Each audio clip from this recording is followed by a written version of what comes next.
The $100 billion weapon that won't die. The fire we keep feeding. The bill lands every year like clockwork, more than some countries spend on their entire militaries just to keep an aging promise breathing. It survives because thousands of jobs, a map of districts, and a tangle of contracts say it must. The Cold War miracle that never quite worked as sold still soaks up money like a sponge, and the Navy sails around the problem. The real twist isn't technical, it's political. To see why this thing won't die, you have to see who needs it alive. Rewind to when it looked like salvation, when one weapon seemed to fix a fear no budget could ignore. The birth of a miracle machine. The late Cold War felt like a clock running down. Soviet submarines, bomber patrols, and surface groups pressed at the edges of the map. Blue water dominance wasn't an assumption, it was a question. Inside conference rooms, the charts always ended the same way. We didn't have enough hulls to be everywhere we needed to be. The promise on the table was seductive. Build a ship that did the work of many, a leap ahead so decisive it would reset the calculus. Contractors arrived with storyboards and models. Stealth angles, electric power, integrated sensors, guns that would reach far inland. They said it would be cheaper than building more ships the old way, fewer crews, more capability, a force multiplier. Get this, they actually thought they could collapse missions into a single platform and cut costs doing it.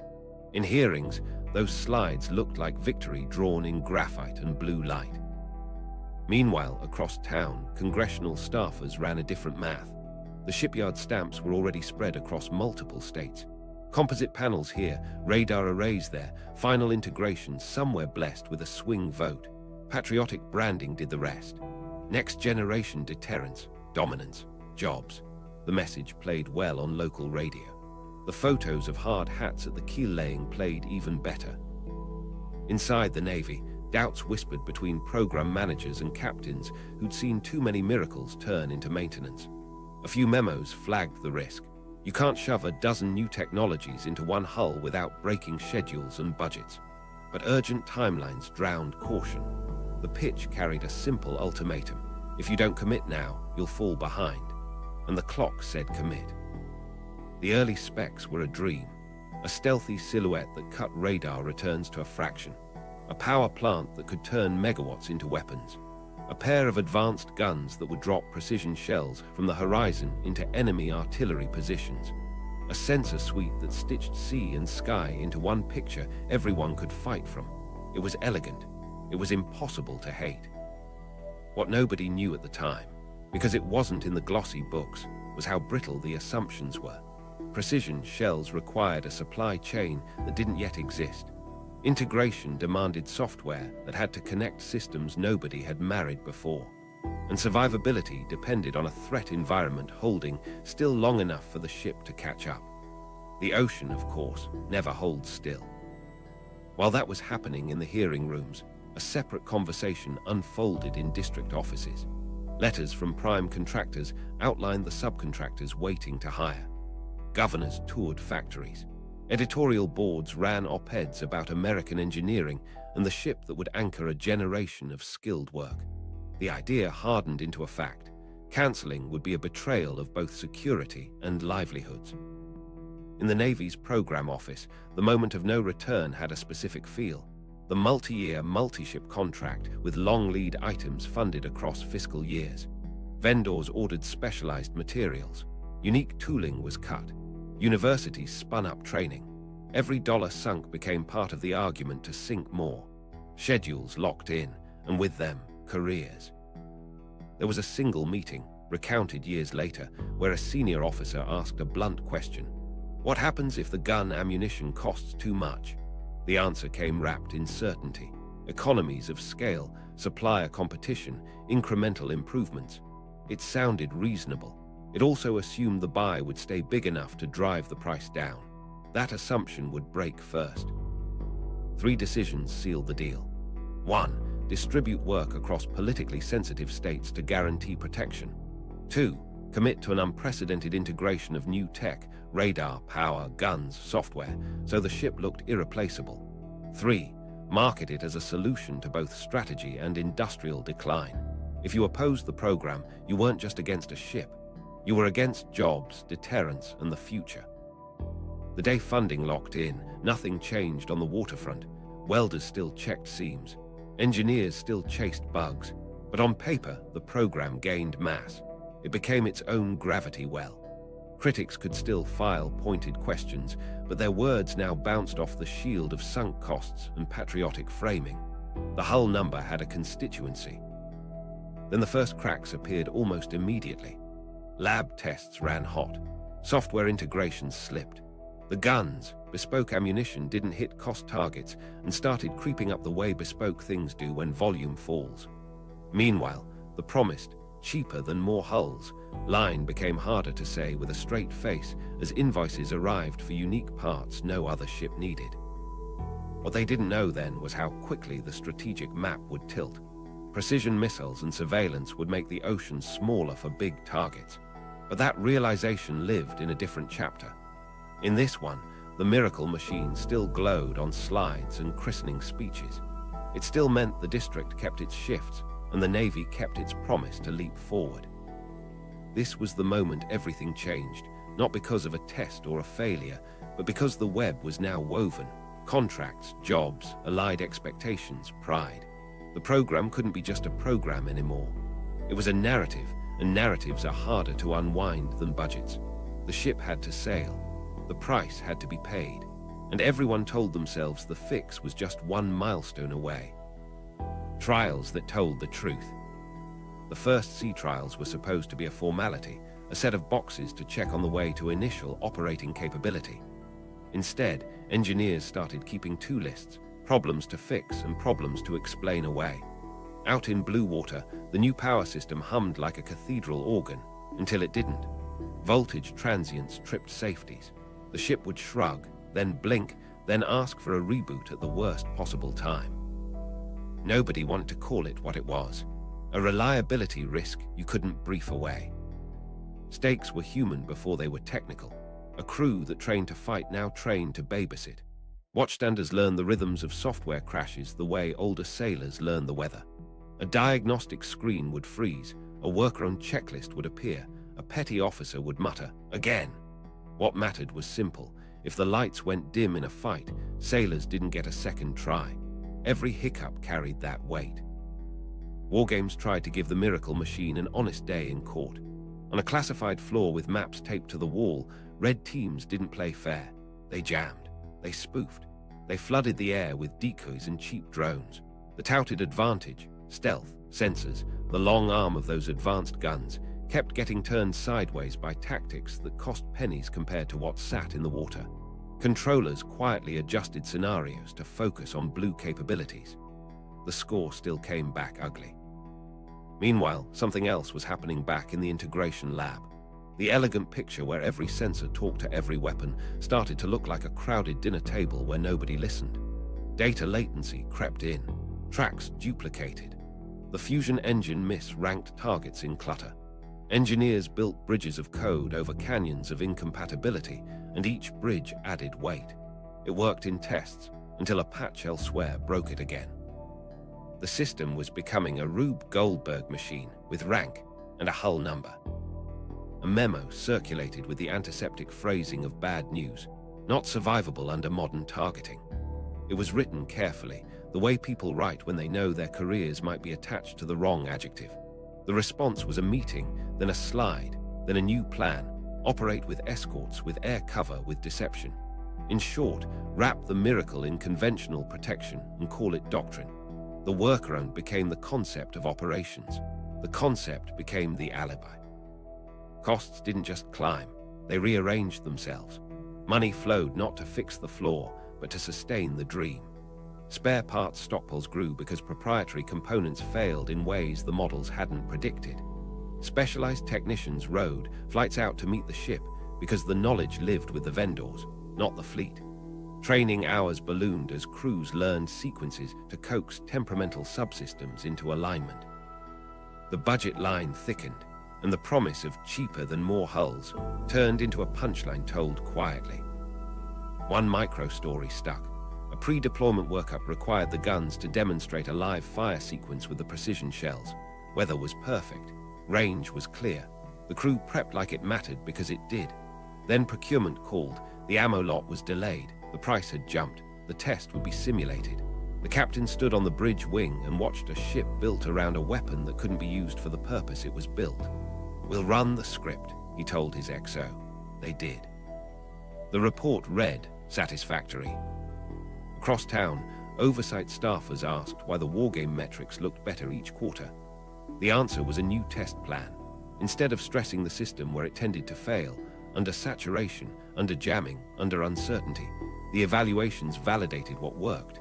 Single threat tracks, clear comms, perfect weather. Managed metrics, one analyst called it. The phrase never reached daylight, but it lived in the hallways where numbers got polished before they went to the hill. On the waterfront, sailors adapted. They cannibalized parts from one pier queen to keep another ship on schedule, long before anyone used the word cannibalization in a brief. They swapped hard drives and whispered which software build crashed least under Sea State 5. They invented rituals, restart this first, wait exactly 90 seconds, then bring up that bus, because rituals saved time when manuals didn't. Readiness on paper held. In hearts and heads, confidence slid. What nobody knew at the time, because the clearances were tight and the annexes were thick, was how efficiently adversaries were watching. They saw the repurposing. They read the trade press. They trained against the silhouette and the habits that followed it. In their sims, the miracle ship stayed outside certain threat rings and never pressed the beach to fire guns it no longer could afford to fire. The advantage was theoretical.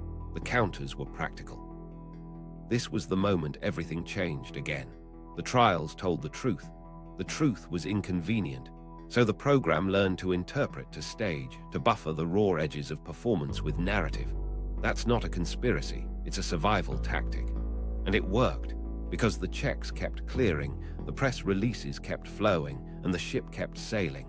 Not to the mission it was born for, but to the one politics could sustain. The iron triangle forms. While trials were grinding through excuses, a different machine was running smoothly in Washington. It didn't depend on software builds or sea state. It ran on calendars, receptions, and the quiet math of committee chairs. The contractor, the Hill, and the Navy's program office found a shared language: continuity.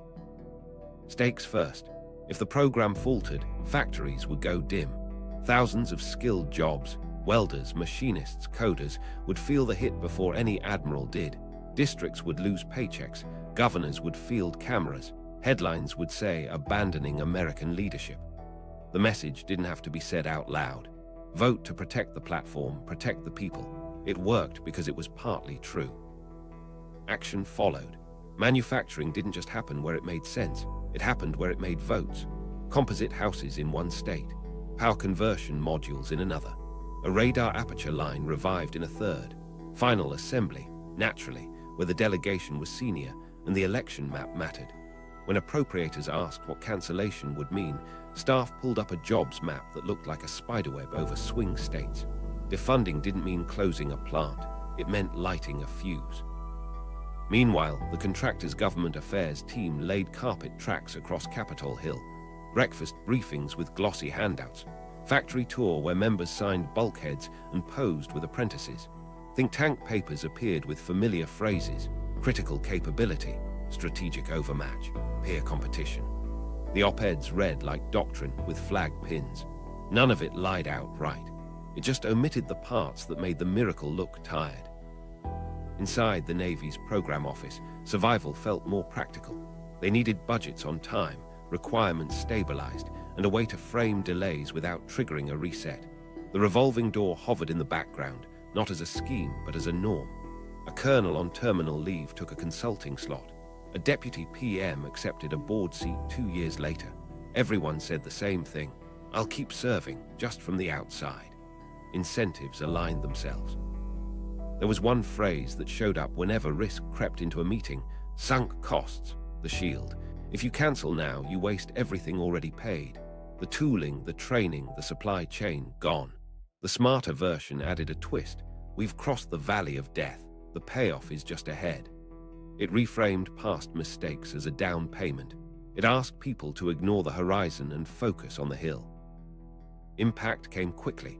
Budgets stabilized even as performance slipped because the program had become a fixture. It lived in multiple line items, research here, procurement there, sustainment elsewhere. Cutting it cleanly would require a map and courage nobody had in the same room on the same day. And each fiscal year created a new cohort of stakeholders who'd fought to keep the line alive. Careers invested, offices invested. That's how iron hardens. Meanwhile, something else was happening in the shadows of classification. Alternate analyses, red team memos, survivability annexes circulated in red rooms. They didn't use headline language. They talked about risk management, contested environments, degraded kills chains. The conclusion was simple. The ship needed protection it couldn't provide itself. But those documents couldn't be waved on camera. So public talking points stayed clean, and the private plans layered in escorts and deception. Contractors didn't rely on faith. They built dependency. Proprietary interfaces ensured that upgrades flowed best through the original vendor. Data rights lived in license agreements that made competition a slogan unless you paid to unlock your own ship's information. When a congressional staffer asked why no one else could bid on a subcomponent, the answer was security and integration risk. It sounded responsible. It also locked the door from the inside. Microstory, a mid-level aide new to the defense portfolio, took a tour at a coastal yard. She shook hands with welders whose kids' photos were taped inside lockers. The foreman explained how a pause would mean losing certified workers to commercial yards, how getting them back would take years. On the bus ride back, she scrolled through the memo about not survivable under modern targeting. Both facts were true. Her boss voted to fund the next tranche. The playbook matured. Step 1, rename. The baseline became Block 2, then Spiral 3.1, something that sounded like progress. Step 2, rebaseline, reset cost and schedule targets so you could hit them. Step 3, rebrand, shift the mission from shore bombardment to sea control, then to host platform for future effects. Each change wrapped the same hull in new words and bought a few more quarters. Impact rippled outward. Competing projects, distributed sensors, unmanned swarms lost their edge in budget scrum because they didn't have zip codes attached. The iron triangle rewarded mass that could vote. The future, ironically, had fewer lobbyists. Every dollar shielded the legacy made the alternative less likely to arrive on time. The Navy's modernization plan began to look like a museum with fresh paint. This was the moment everything hardened, not because the ship got better, but because the story got thicker. The contractor's pipeline, the Hills districts, the Navy's timelines, each strand depended on the others to stand. Pull one and you risked all three. That's how a program becomes policy, and policy becomes identity. Meanwhile, beyond the Potomac, a different kind of threat was taking shape, one that didn't care about narratives or jobs maps, only signatures and range. The battlefield moves under their feet. 3 years after the christening, a classified brief landed on a secure table with a simple map and a brutal thesis. Red rings bloomed off hostile coastlines.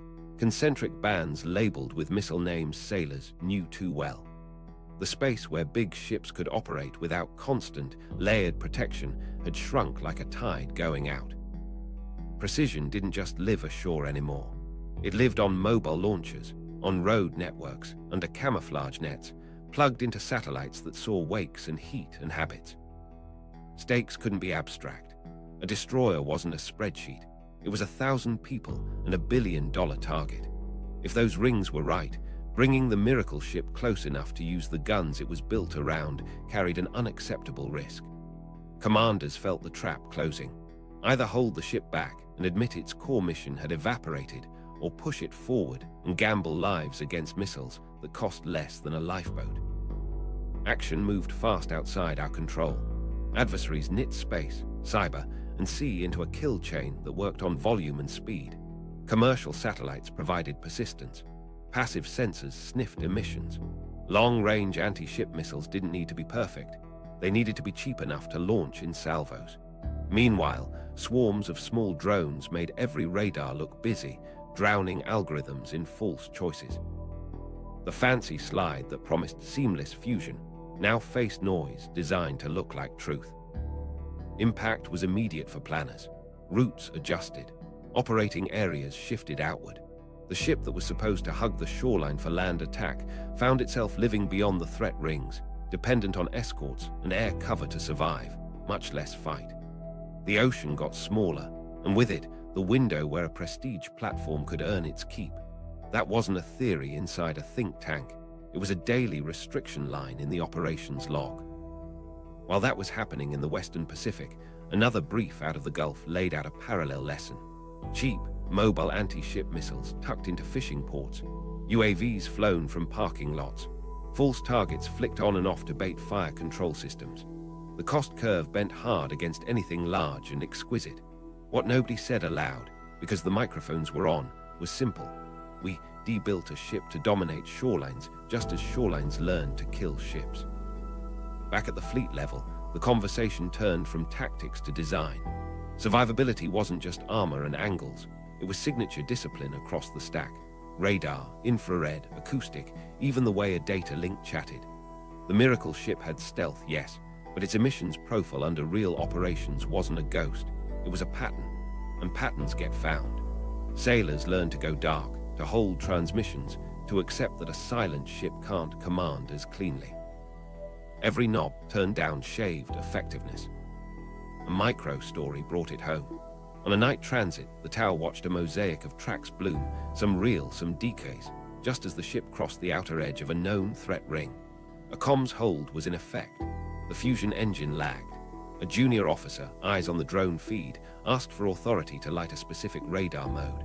The captain paused, counted cost in milliseconds and signature, then said no. They slid past in the dark, intact but blind, and the wardroom chewed that decision for weeks. Meanwhile, budgets didn't move like missiles. The line item stayed fat even as the mission evaporated. The logic bent itself into new shapes. See control, distributed lethality, future effects. The hull would be a host for missiles we hadn't fielded yet, for sensors still in briefings. It wasn't wrong to evolve, it was necessary. But the timing was cruel. The world had already pivoted to precision saturation while we were still rewriting the brochure. What nobody knew at the time, outside closed briefings, was how much the Adversaries' training had adapted. They rehearsed punching holes in our air defense picture with combinations of jammers and low flyers. They mapped our replenishment points and built plans around denying gas and ammo, not just scoring kills. A prestige platform that depended on bespoke support turned out to be as vulnerable at the pier as it was at sea. Interrupt the tail, and the teeth dull themselves. Stakes grew heavier as allies watched.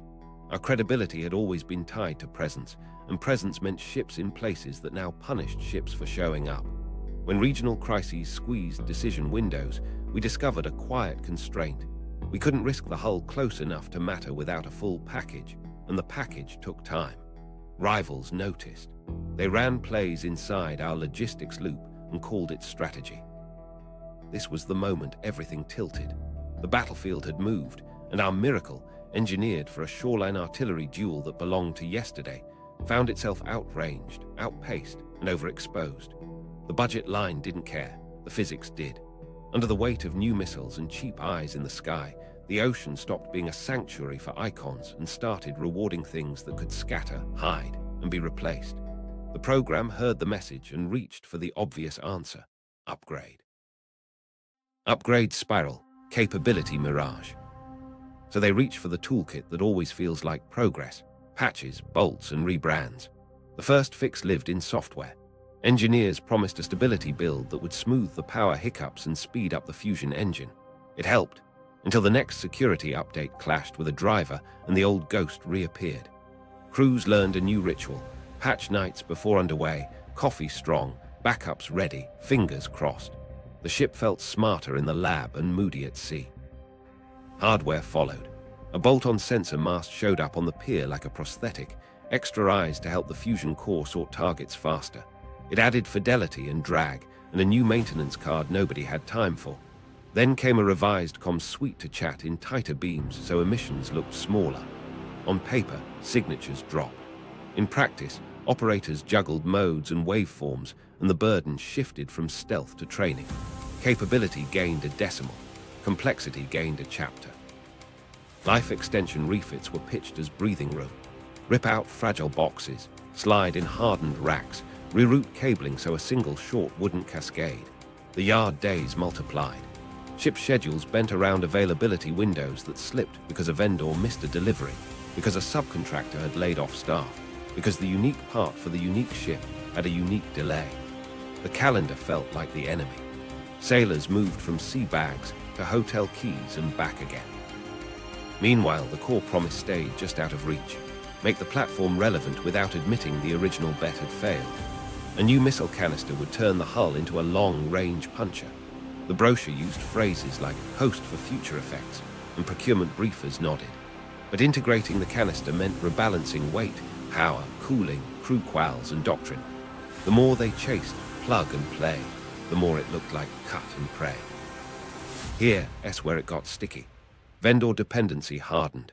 The interfaces that carried the ship's nervous system belonged on paper to the government and in practice to license keys and NDAs. A software patch needed a vendor tech on the call. A diagnostic pull required a dongle only 3 field reps carried. When a destroyer on the other pier swapped a radio with a supply bin part, our ship opened a ticket and waited. Sovereignty lived behind a login. Performance measured in DEMOS looked steady. A flight of targets, clean comms, tidy weather, intercepts logged, slides updated, applause earned. Performance measured in duty days flattened. Crews traded watch sections to keep enough people current on the newest modes. The training pipeline became a snake swallowing its tail. Time learning to use the fixes stole time needed to fight. A department head summed it up to a friend. Every upgrade buys us a new way to break. Costs traced the spiral. Sustainment lines thickened as more specialized components aged into their own care plans. The spare parts shelves filled with items that couldn't be pooled across classes. Every procurement officer knows the math. Unique equals expensive, and the invoices confirmed it.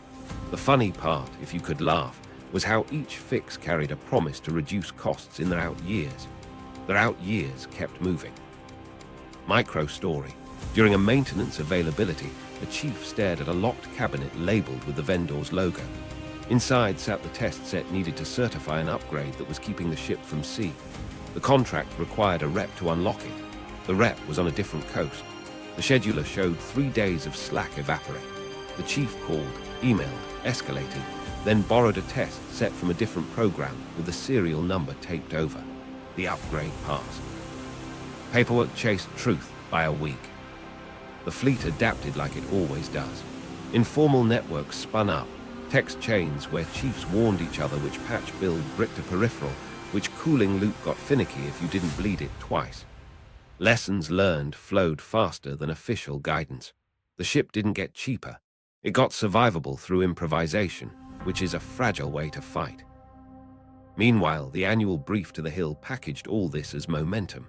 Blocks turned to spirals, turned to increments. Diagrams glowed with arrows arcing toward threshold and objective.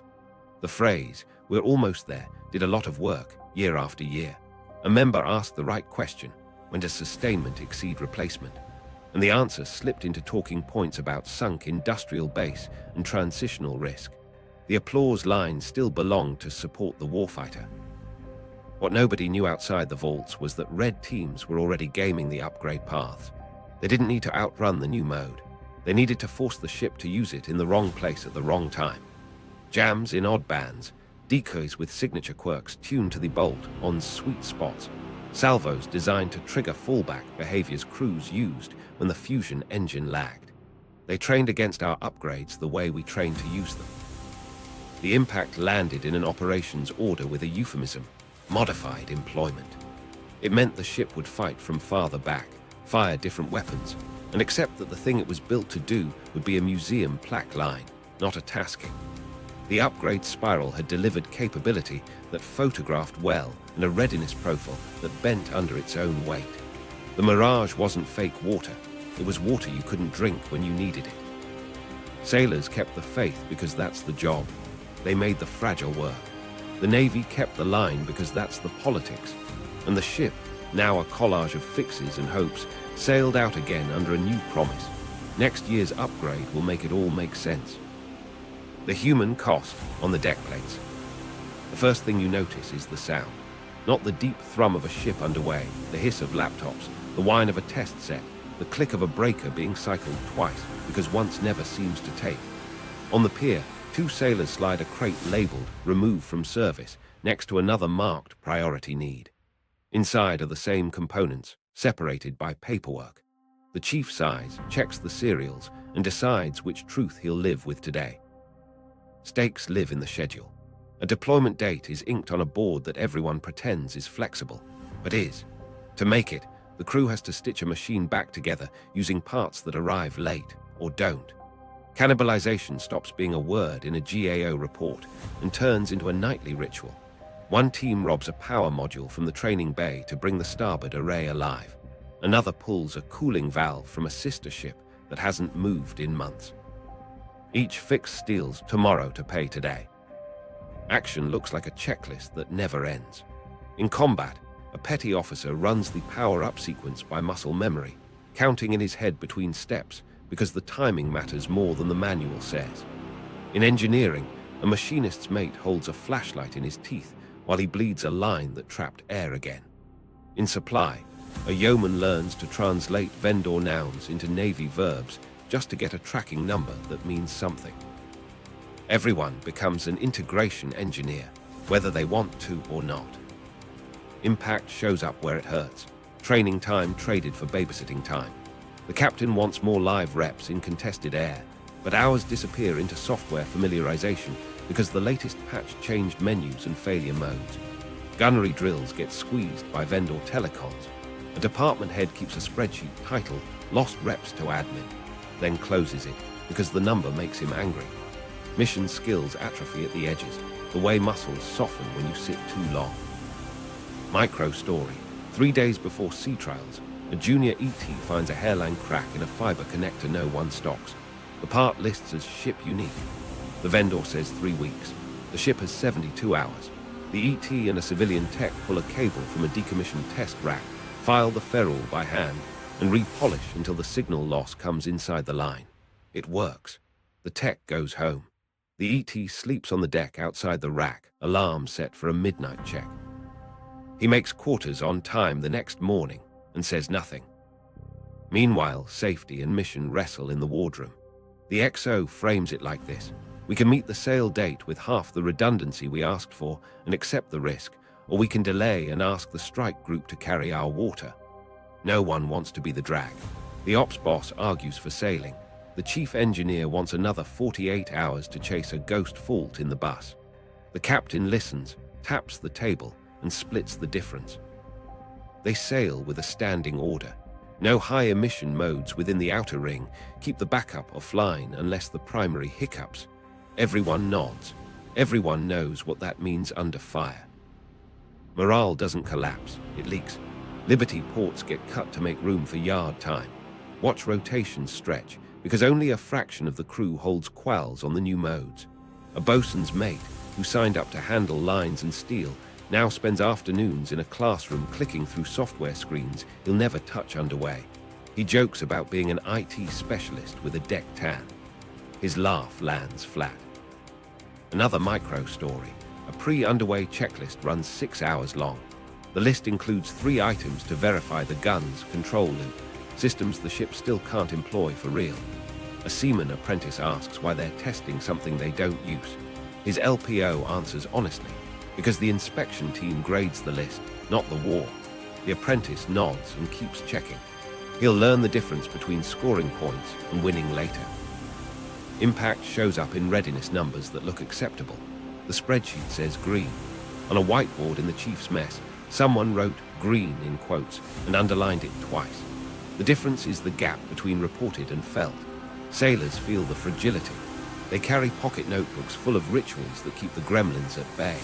They hold quiet pride when a workaround works and quiet fear that the next patch will erase it. Across the pier, a destroyer from an older class casts its wake and slides out with a smaller tech stack and fewer caveats. Sailors watch it go and chew the comparison without saying it out loud. Their ship is the future, they're told. The future, it turns out, weighs more on sleep than on steel. On paper, the numbers still look fine. On deck plates, people make the numbers possible by carrying the load the program won't admit exists. That's the human cost: time, trust, and a slow drift from fighting the enemy to fighting the system that was supposed to help you win. The budget that eats strategy. While sailors were keeping a fragile ship alive, the spreadsheet in Washington made a different kind of decision. Top-line charts told the story without adjectives. Sustainment lines thickening, modernization lines thinning, all inside the same portfolio. The platform didn't just take money, it rearranged it. Dollars meant for experimentation and prototyping slid into keeping yesterday's bet upright long enough to brief on track. Stakes were simple and brutal. Every dollar tied to the miracle ship was a dollar not buying dispersion, magazines, and endurance.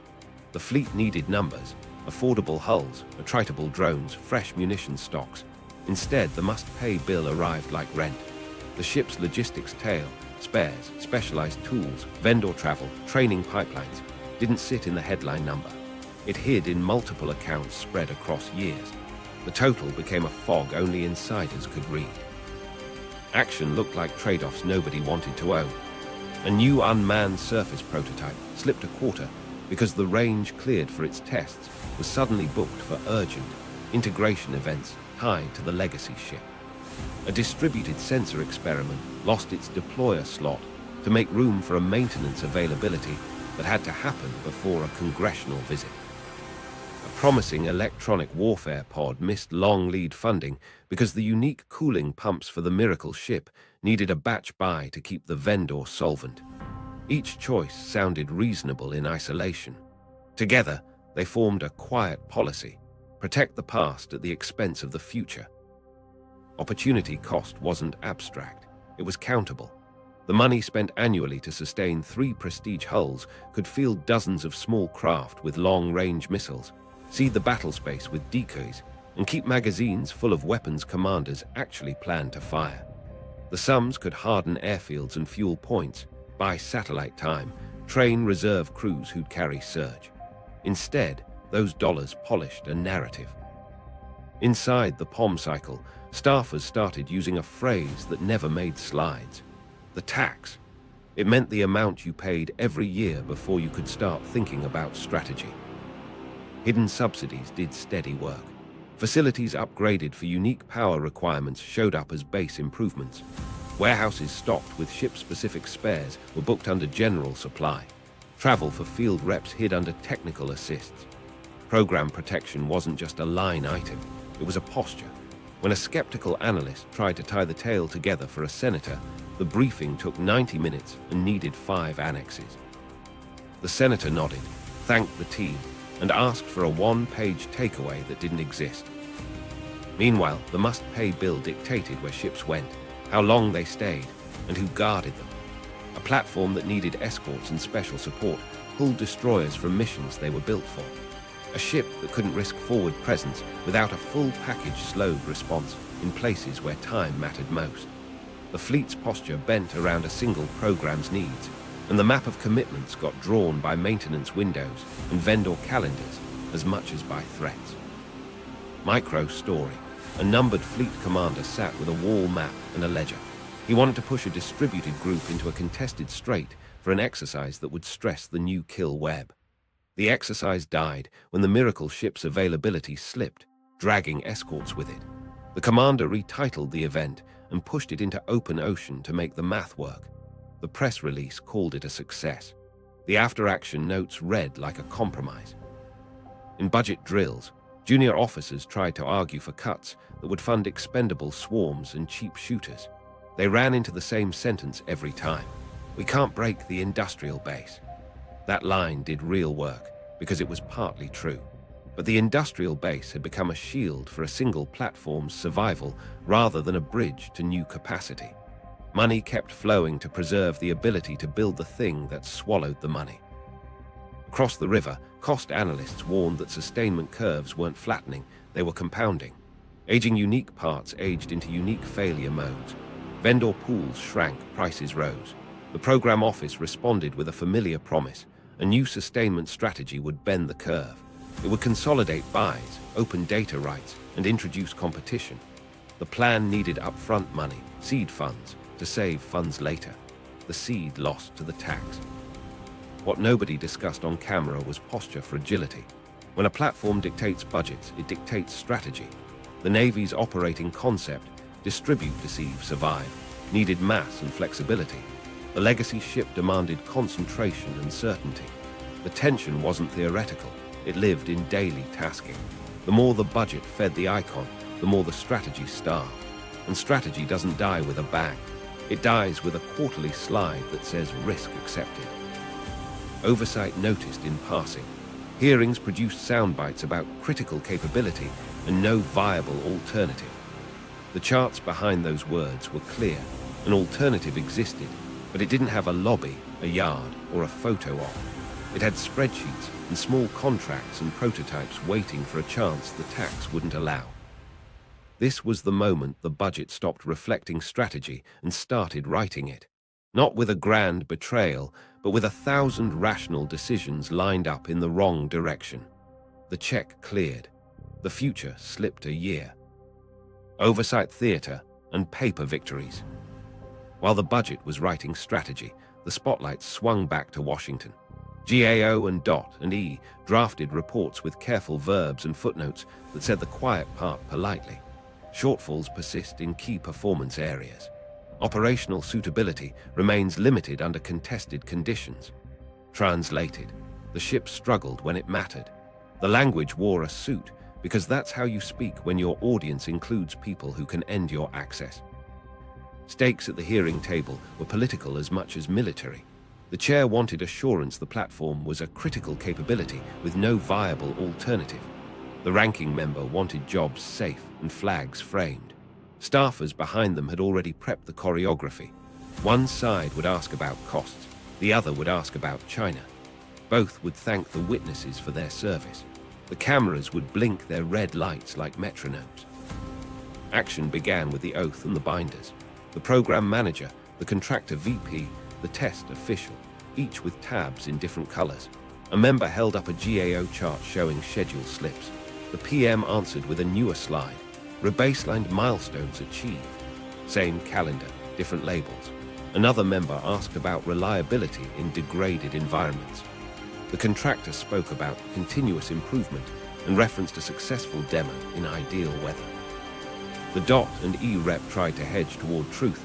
Under saturation, performance is inconsistent. The timer buzzed. The chair gavelled to the next 5 minutes.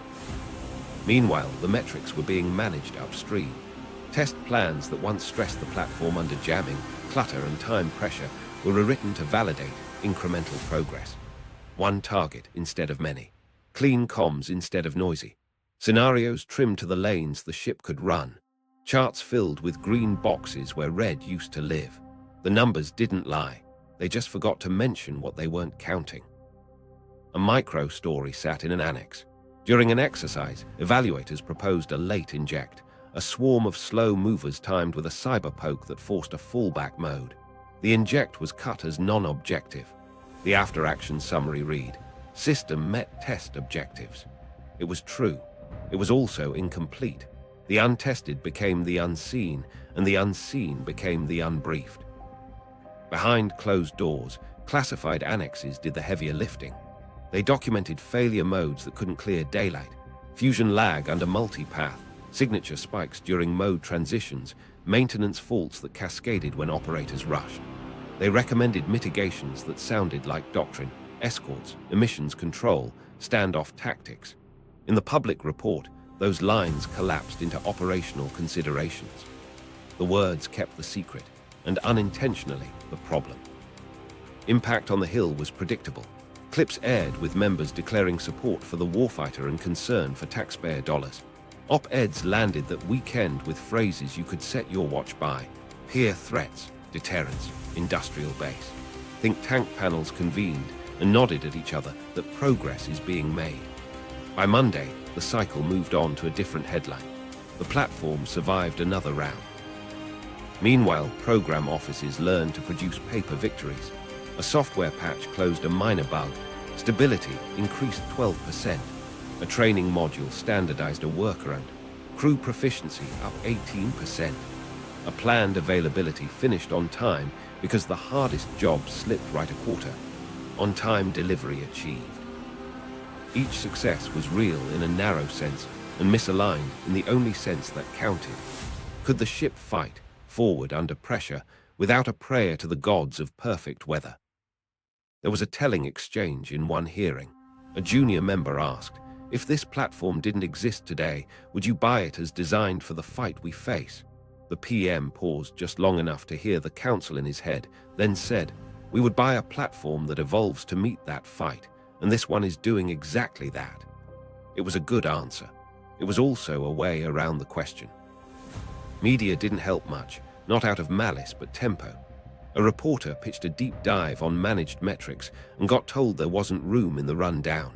Another tried to foil the annexes and got calendars and cover pages. Editors wanted visuals. The best visuals were factory floors and sea trials in sunshine. The gap between what mattered and what aired widened by the hour.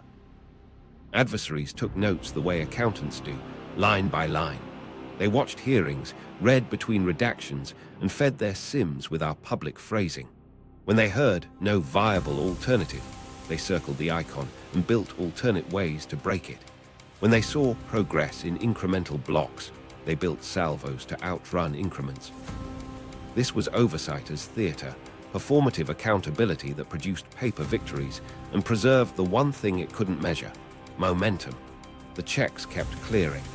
The annexes stayed sealed, and the fleet learned again to live with the difference between what the record showed and what the ocean demanded.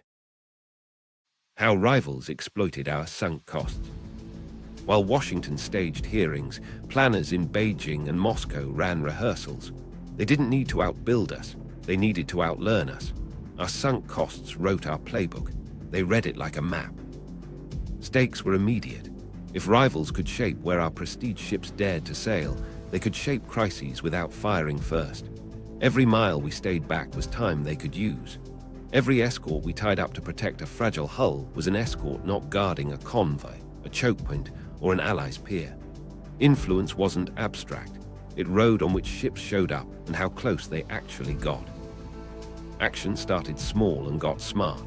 Adversary doctrine shifted to target what we wouldn't retire. They built kill chains around signatures our miracle ship couldn't fully shed when it was working for real. Link emissions from logistics nets. Pick up pattern beacons from support craft. Correlate satellite wakes with training announcements we posted for safety. Cheap sensors, everywhere, made the ocean look like a grid. They didn't chase the stealthy moment. They hunted the operational day. Asymmetric counters multiplied. Fishing vessels carried passive receivers to sniff radar side lobes. Shore teams popped decoys with thermal profiles tuned to our bolt-on sensors, happy places. Drone swarms learned to arrive in mixed speeds and altitudes, forcing the fusion engine to choose badly under time pressure. The cost per move on their side stayed low. Hours climbed with each fix we swore would close the gap next quarter. Intelligence traffic captured the tone. Intercepts hinted at training scripts that mirrored our doctrine. Salvo timing against mode transitions. Jammers keyed to the instant a system fell back to legacy behavior. One Red commander told his staff, through a phrase we paraphrased carefully, that our big ships were useful buoys, markers that pulled escorts and air cover into predictable orbits. That predictability let them set traps for the package, not the icon. Regional crises exposed the leverage. In the Western Pacific, a Coast Guard face-off heated at a reef we'd normally visit fast and close to cool. The miracle ship stayed outside the ring, tethered to a full complement we couldn't assemble in time without leaving holes elsewhere. A lower-end patrol group went instead. It did fine until a missile exercise, announced on short notice, forced it to peel back. Rivals called it de-escalation. Locals called it a message. In the Gulf, a tanker seizure staged more like theater than war. Launchers moved under tarps near a port we monitor daily. Our prestige hull was in theater, but on a maintenance clock it couldn't miss. We surged legacy escorts and aircraft, piecing together presence the way you patch a leak. The tanker came home later, after diplomacy and money and time. The headline read success. The lesson read constraint. What nobody knew outside the vaults was how quickly red teams abroad adapted to our upgrade spiral. We briefed new modes. They built scrimmages to bleed them. We added missile cells. They tuned decoys to pull salvos into dead water. We hardened comms. They leaned into deception that didn't need to talk at all. Each year we bought another half step, and each year they set the next rung 1 inch higher at 1/10 the price. Intelligence officers started using a quiet phrase, training against our habits. It meant they weren't just studying capabilities, they were studying our reflexes under stress, how often we lit a certain radar, how long we held EMCON before a captain blinked, which corridors we favored for replenishment. Habits are faster than doctrine. Habits can be lured. Micro story. During a multinational exercise, our miracle ship operated at standoff while Allied frigates played point. A red for sim pushed a mixed swarm at night, with cheap quadcopters masking a handful of harder flyers. Our allies took the brunt and logged the contacts with pride. The next morning, an Allied captain asked why the most advanced ship stayed back. Our Commodore handed him the sanitized annex. He nodded, didn't smile, and walked away with a new opinion about whose presence counted. Strategic messaging suffered. Every time a press release said forward presence, analysts overseas plotted the AIS gaps and replenishment tracks and guessed, often correctly, how far out we'd actually sat. Deterrence depends on believability. Believability depends on options. Our sunk costs narrowed options, and rivals sold that fact to partners as proof that our promises travel slower than their missiles. There was a window to cut losses, and it existed in budget cycles, not headlines. We could have shifted the tax into mass, many small shooters, many sensors, many decoys, before habits hardened on both sides. We left that window open, stared through it, and watched it close because the map of jobs beat the map of threats in rooms where votes mattered. Impact settled like dust on plans. Rival commanders wrote plays that assumed our icons would stay at arm's length. They trained their lieutenants to exploit the gap between our public words and our private constraints. They didn't need to sink the ship. They needed to bend it away from the point. That's a win you can't photograph, and they took it wherever we let them. This was the bill for sunk costs, a fleet posture the adversary could price and a narrative they could rewrite.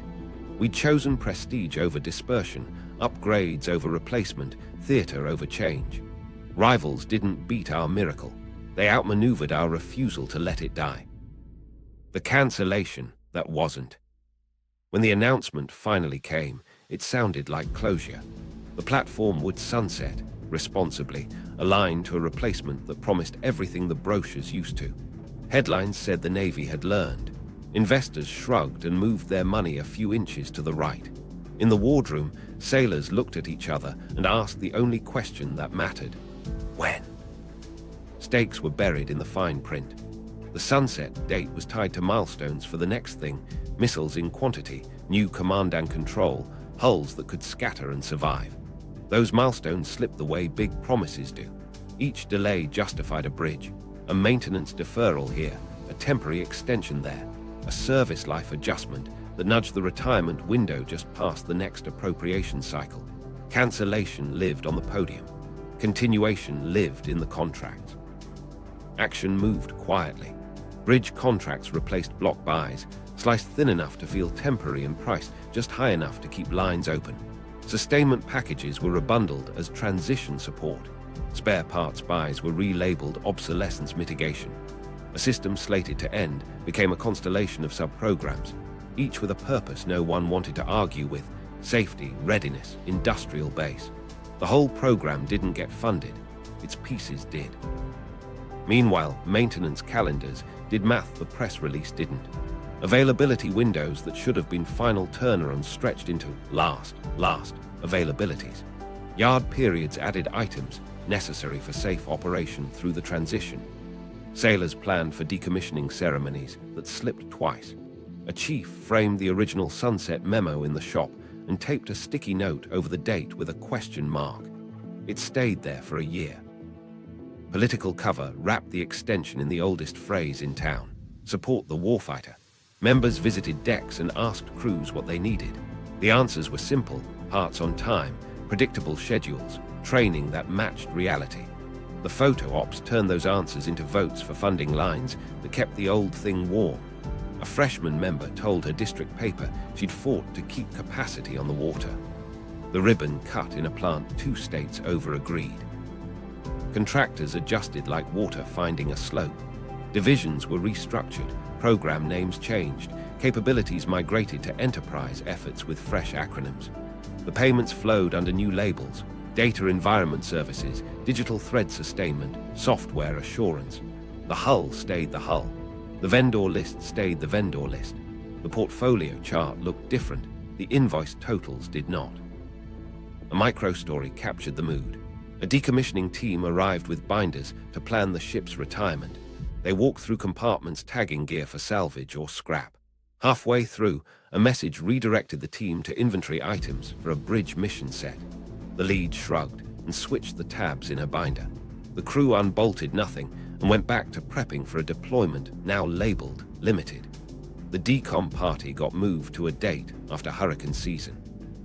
Impact showed up in training pipelines that refused to die. Schools for systems everyone swore would shut down extended classes through transition. Instructors taught 2 syllabi, the legacy modes you'd still need and the future modules you'd use someday. Students joked they were getting double majors they didn't ask for. The graduation photos looked the same. The course codes changed. Oversight tried to claim the win. Hearings asked whether the program had been cancelled. Yes, the PM said, as a standalone platform. The follow-up, are we still funding it? Got a careful answer about safety, industrial base, and responsible transition. The words carried a truth. You can cancel an idea faster than you can unwind a machine that spans yards, schools, warehouses, and paychecks. The checks kept landing where they'd always landed, 1 layer removed. In the fleet, commanders learned to plan around a ghost. The ship existed with caveats. It would deploy with limitations. It would not be risked forward without the full package most crises don't give you time to build. It would be counted in readiness tallies because the spreadsheet had columns that didn't include usable at the point of friction. Counting is easy. Trust is harder. What nobody said on camera was that cancellation had become a posture, not an act. Rename the effort, retain the spend. Rebaseline the schedule, preserve the stake. Rebrand the mission, protect the jobs. By the time the new thing arrived in numbers, whatever its flaws, it would inherit vendors and habits from the old, because that's how bridges are built in Washington, from where you are to a place close enough to call different. The weapon didn't die. It metastasized into line items, sustainment enclaves, and transition services that lived on separate slides. The sunset glowed on paper. On the pier, the lights stayed on. Sailors still cycled breakers twice because once never seems to take. And the bill, renamed and redistributed, landed on time. The anatomy of persistence. By now, the question wasn't performance. It was persistence. How does a platform everyone knows is fragile keep breathing? Start with psychology, then add careers. Sunk costs don't live in spreadsheets. They live in people. A junior officer who fought 3 cycles to protect a line becomes a commander who can't admit those fights were a detour. A program analyst who argued the bridge buy was essential can't pivot and say it was. The human brain hates wasting effort. Bureaucracies turn that hate into policy. Incentives pave the road. Promotion boards reward delivered milestones, not cancelled mistakes. So timelines were framed to land wins inside tour. If a hard truth threatened to break a tour's narrative, the truth slid a quarter. Retirements lined up with achieved rebaselines. Off-ramps to industry sweetened the tone. None of it needed a conspiracy. It needed gravity, careers pulling toward the safest version of progress. Accountability fractured on purpose. Costs lived in one office, schedules in another, readiness in a third, doctrine off to the side. Each produced charts showing improvement in its lane. Across lanes, the picture bent, but no one was tasked with drawing the composite in public. When a hearing asked for total cost to fight, staff ran out of time before they ran out of tabs. Fragmentation wasn't a bug, it was a shield. Jobs beat threats on maps you could point to. The jobs map hung on district walls with pins and photos. The threat map lived on classified screens across bases most voters would never enter. When appropriators had to choose, the room favored what could be photographed. A senator could stand next to welders. No one stands next to a red ring on a secure slide.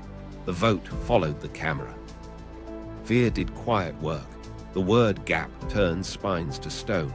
If you cancel, there's a gap in deterrence. If you pause, there's a gap in capacity. If you change, there's a gap in jobs. Gaps became the story that scared swing votes. The smarter version added a timeline.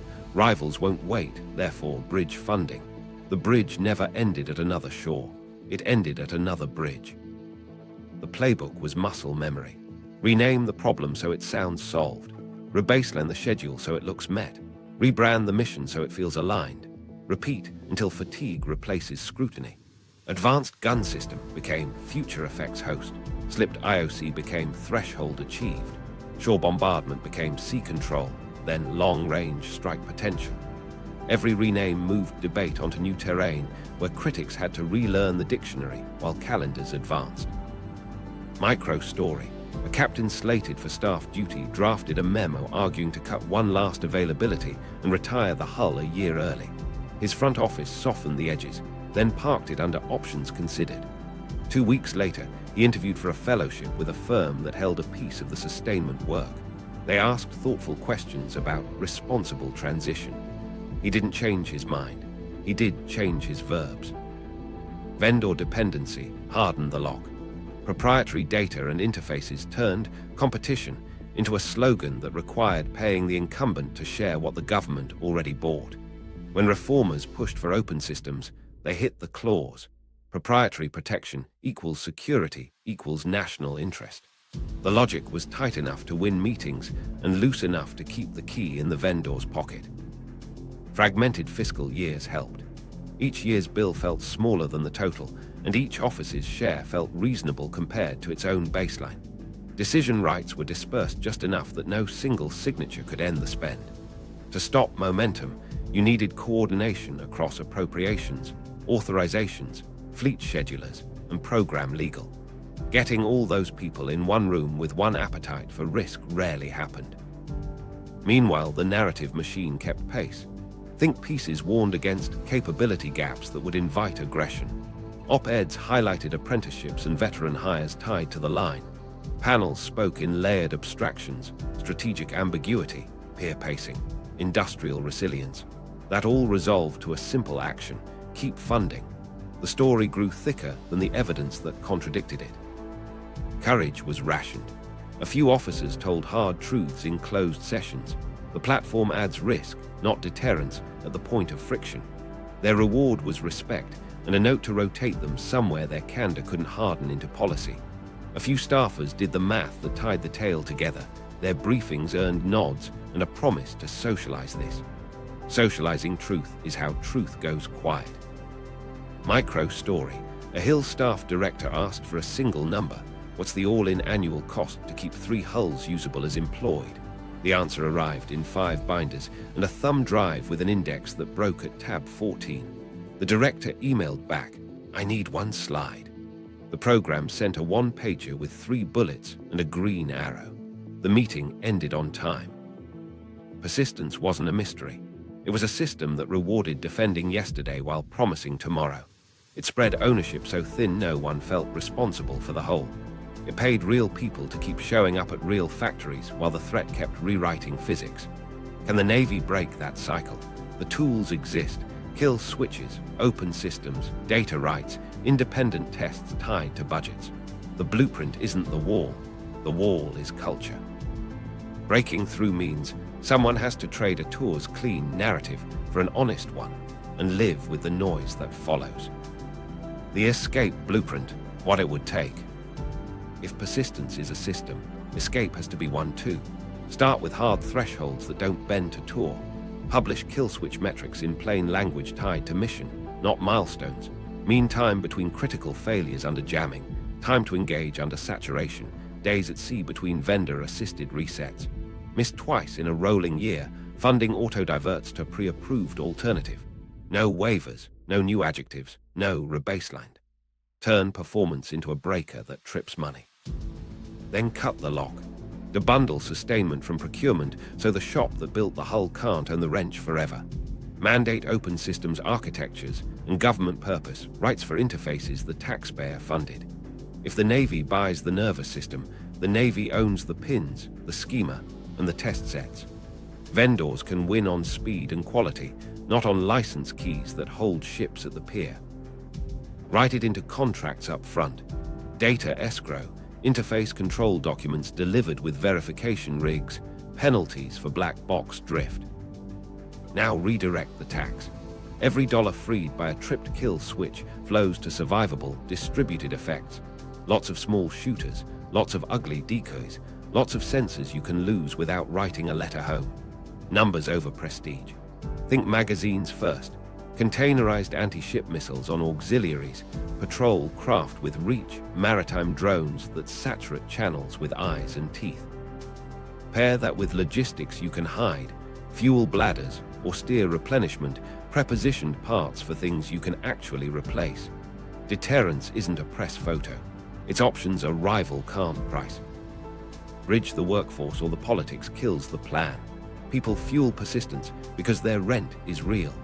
Stand-up conversion pipelines attached to the same zip codes the legacy program protects. Welders qualify for unmanned hull sections. Machinists retool for missile canisters. Software techs slide into autonomy stacks.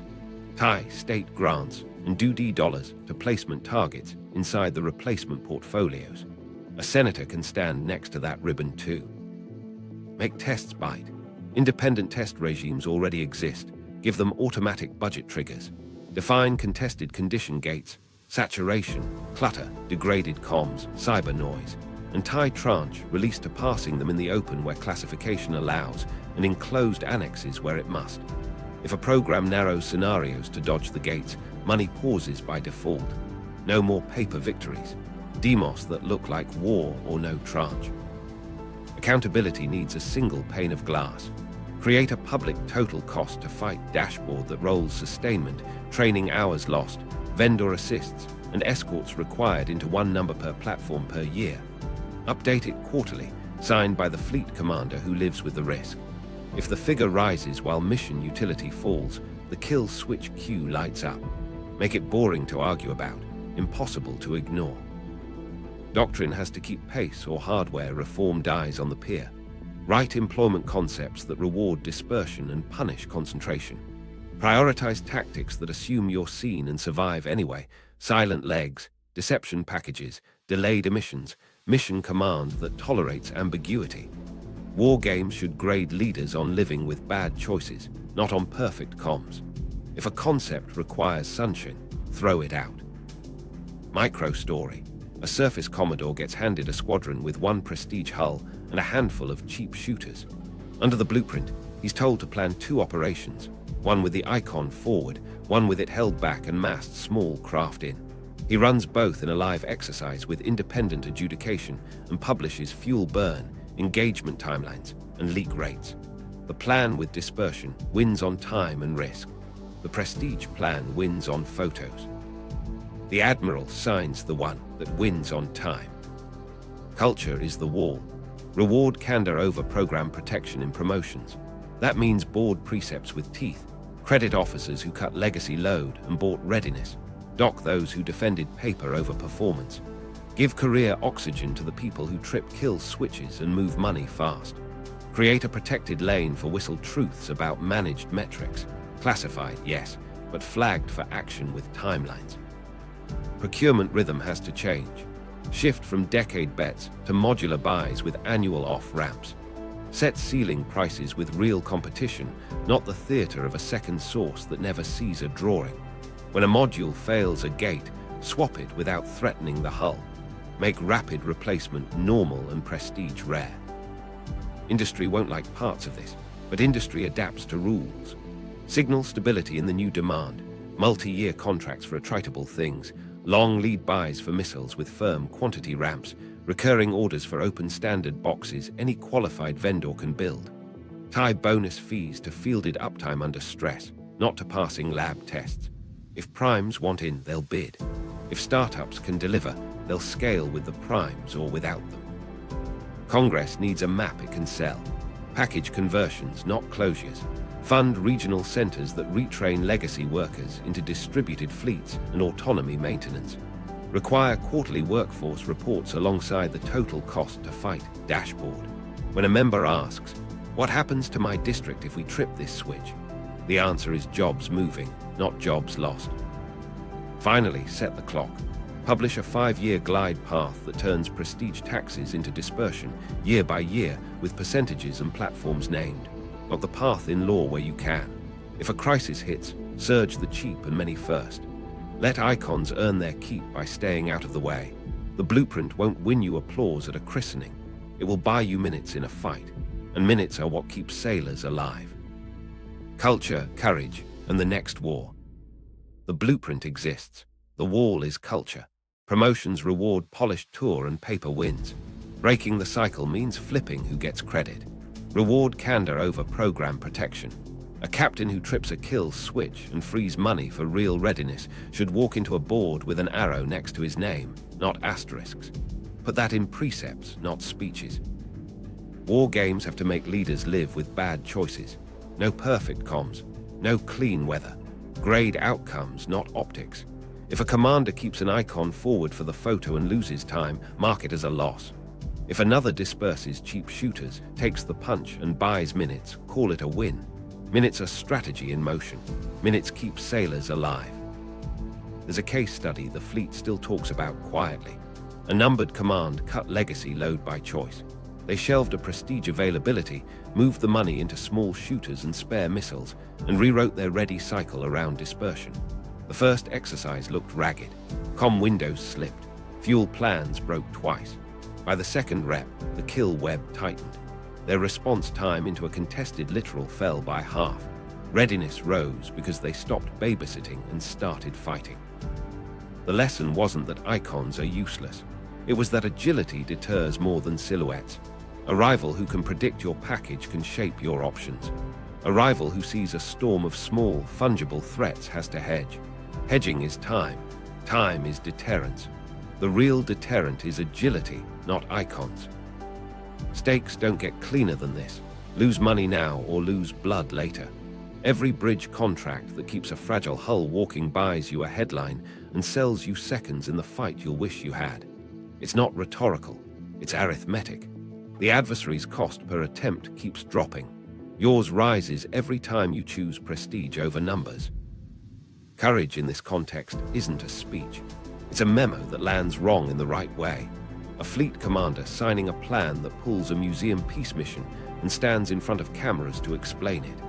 A program manager putting the total cost to fight on one slide and letting it live in public. A senator telling a district the jobs will convert, not vanish, and then funding the conversion with the same energy used to protect the legacy. Micro story. A promotion board spends an extra hour on a record. The officer cut an availability, tripped a threshold, and took incoming for 6 months. His fitness report carries bruises and results. Deployable mass up, response time down, fewer vendor assists.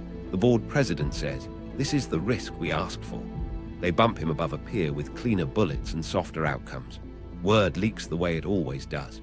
The incentive shifts an inch. Inches matter. Culture also means language. Ban the phrases that hide drift, rebaseline, temporary bridge, future effects. Replace them with verbs that move money. Cut, convert, deploy. If you have to rename something, rename it after the outcome, not the hope. Ready mass, not capability pathway. Clarity makes cowardice harder. Training has to break habits adversaries can lure. Teach emissions discipline as a leadership problem, not a checklist. Rotate crews through contested sims where they can't phone a vendor. Certify officers on living inside degraded networks and still closing. Make failure in those reps survivable, and common so failure in the fight is rarer. The last piece is honesty about loss.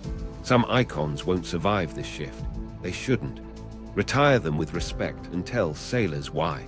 Because their talent buys more safety and power when it's building and fighting a different fleet. Put the decommissioning speech next to a ribbon cutting for a conversion line. Let welders see their next job, not their last. Everything comes down to a decision no one wants to make in the moment and everyone wants to claim later. Cut the cord before the replacement is perfect. It never will be. It doesn't have to be. It has to be numerous, survivable, and in the water. Courage isn't jumping without a plan. It's stepping with a plan before the applause. The next war won't grade on prestige. It'll grade on who can absorb the first volley and still hit back faster, with more arrows than the enemy has fingers. That's culture turned into combat power. That's courage measured in minutes, not myths. Cut the cord, fund the future. We're still paying a premium to feel safe, while physics and budgets say we are. Cut the cord now and buy options, not ornaments. If you want the follow-through, how distributed fleets outfight legacy giants, watch the next episode. Subscribe for more untold defense stories the press release won't tell you. And tell us in the comments which legacy program you put first on the chopping block and why.